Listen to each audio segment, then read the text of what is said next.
बिस्मिल्लाहिर्रहमानिर्रहीम। अस्सलाम वालेकुम स्टूडेंट्स, उम्मीद है आप सब खैरियत से होंगे।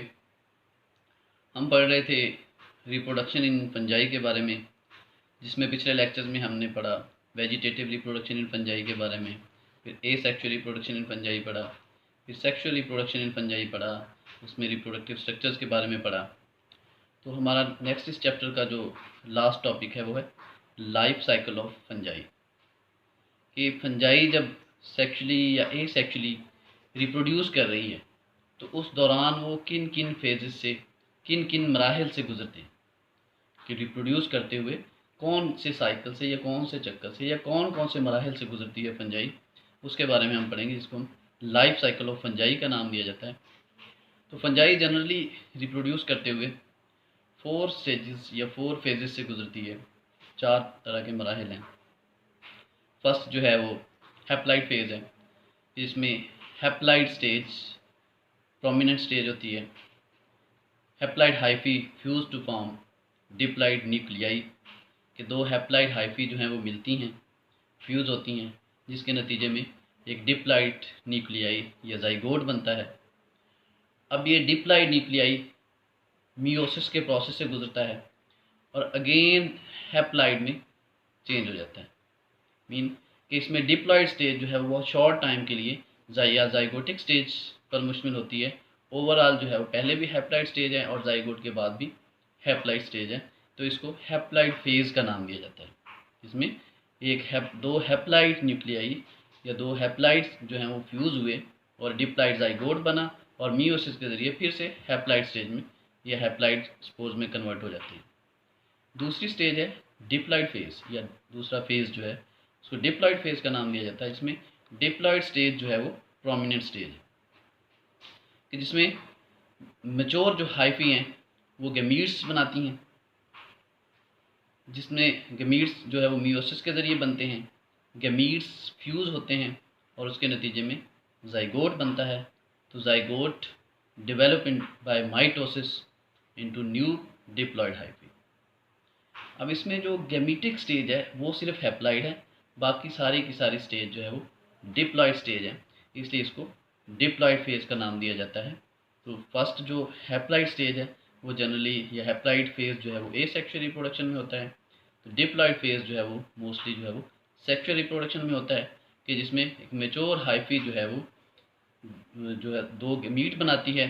मियोसिस के ज़रिए गैमीट्स फ्यूज़ होते हैं, उसके नतीजे में डिप्लॉयड जाइगोट बनता है, जो कि आगे फर्दर डेवलप होके न्यू जो है वो डिप्लॉयड इंडिविजुअल बना देता है।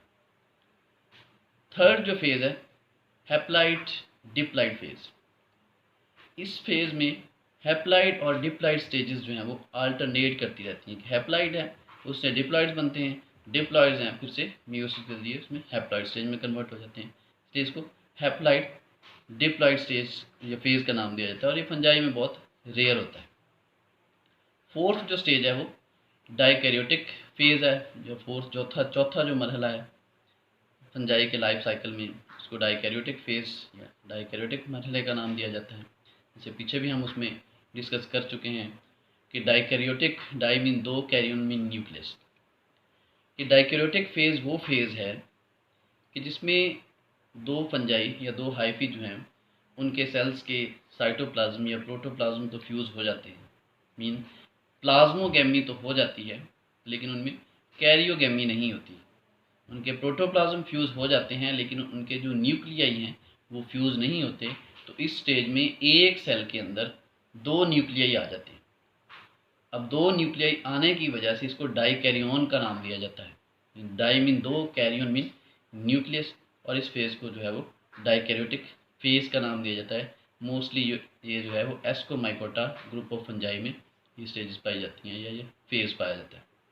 तो अगर हम इसका फंजाई का जो लाइफ साइकिल है उसका ओवरऑल व्यू डिस्कस करें, तो हाइफी में जो हैं स्पोर्स बनते हैं, मेल फीमेल स्पोर्स बनते हैं, उनमें फ्यूजन होती है, साइटोप्लाज्म की फ्यूजन होती है, जिसको प्लाज्मोगैमी का नाम दिया जाता है। अब आगे या तो फौरी तौर पे कुछ जो लोअर फंजाई हैं उनमें फौरी कैरियोगैमी हो जाती है, न्यूक्लियाई की फ्यूजन भी हो जाती है, जिसके नतीजे में जाइगोट बन जाता है, या फिर वो हेट्रो कैरियोटिक या डाई कैरियोटिक स्टेज में चले जाते हैं लॉन्ग टाइम के लिए, जो जैसे कि हायर फंजाई में होता है कि उसमें जो है वो ज़्यादातर फंजाई जो है वो काफ़ी देर के लिए हेट्रोकैरियोटिक या डाई कैरियोटिक स्टेज में रहते हैं, जिसमें प्लाज्मोगैमी हो चुकी है लेकिन कैरियोगैमी नहीं हुई, साइटोप्लाज्म फ्यूज हुए हैं और एक सेल के अंदर दो जो है वो सेल के न्यूक्लियाई आ गए हैं, जिसको डाइकैरियोन या हेट्रोकैरियोटिक स्टेज का नाम दिया जाता है। अब बाज़ औक़ात या तो ये जो है वो आगे लेटर स्टेज में जाके फ्यूज़ हो जाते हैं और न्यू इंडिविजुअल में, न्यू ज़ाइगोट में डेवलप हो जाते हैं, या फिर दोनों न्यूक्लियाई अलग अलग फर्दर जो है वो न्यू इंडिविजुअल में डेवलप हो जाते हैं।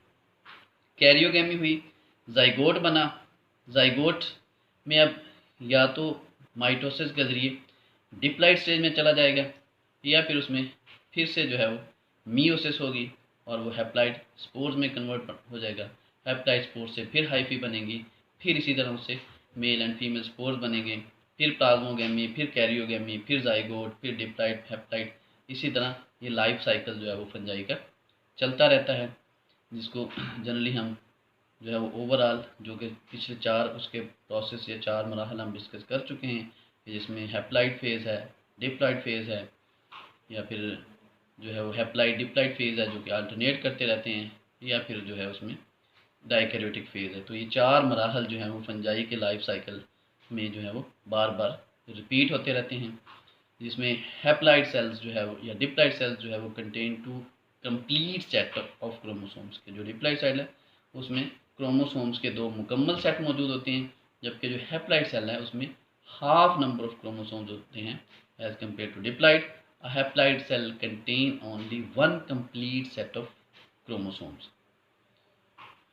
अब अगर हैप्लॉइड स्टेज में दोनों जो है वो न्यूक्लियाई अलग अलग सेल्स में मौजूद होते हैं, इसी तरह जो हेट्रोकैरियोटिक या डाइकैरियोटिक स्टेज है उसमें एक सेल के अंदर 2 न्यूक्लियाई मौजूद होते हैं, और थर्ड जो डिप्लॉइड स्टेज है उसमें जो सेल का साइटोप्लाज्म तो डबल है लेकिन उसमें न्यूक्लियाई जो है वो एक ही है, उसी के अंदर जो है वो कंप्लीट सेट ऑफ क्रोमोसोम्स मौजूद हैं।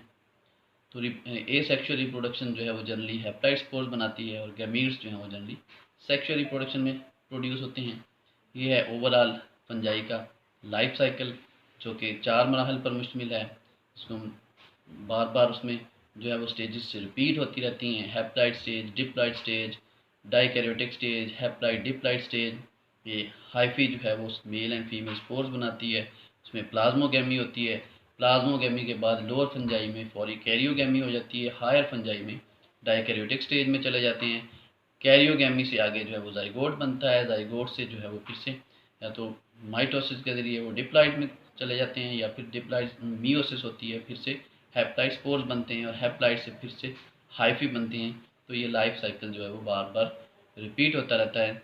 ये था हमारा लाइफ साइकिल ऑफ फंजाई, और यहाँ पे हमारा इस टॉपिक के बाद ये रिप्रोडक्शन इन फंजाई का जो चैप्टर है वो कंप्लीट हो जाता है। नेक्स्ट हम इसमें क्लासिफिकेशन ऑफ फंजाई के बारे में पढ़ेंगे। तब तक के लिए अल्लाह हाफिज़।